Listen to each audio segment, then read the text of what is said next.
Some of these people have been queuing since 3 a.m, not always sure what is available or what it will cost. They're hoping to find basics like rice, powdered milk and toilet paper.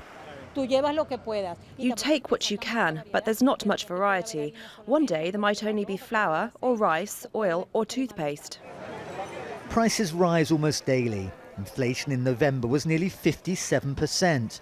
The accumulated rise this year is 1,370%.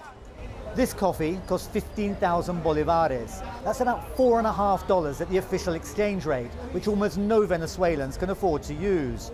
Or about 15 cents on the black market, which almost everybody is forced to use, if they can find enough of these almost worthless banknotes. They're in short supply, rationed by the bank machines which emit only enough for small purchases. Those Venezuelans with bank accounts use plastic cards, but a fragile infrastructure means the system is often down. Some use bitcoins. Then there's this. The Petro. I'm going to call it the Petro, Venezuela's own cryptocurrency. It will boost Venezuela's economic sovereignty and help defeat the economic blockade against us. A Venezuelan bitcoin. The president said it'll be backed by his country's ample oil, gas, gold and diamond reserves.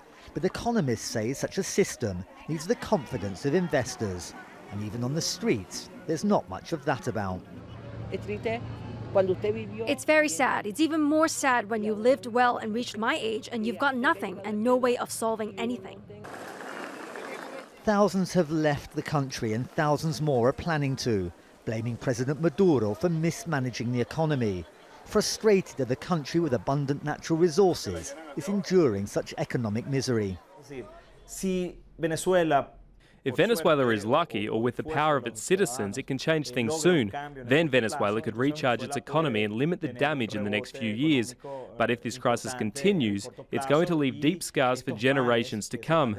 We're not there yet, but we risk being there soon. Meanwhile, many Venezuelans are simply occupied with finding enough to eat, and if and when they do, a way of paying for it. Schweimler, Jazeera, Caracas.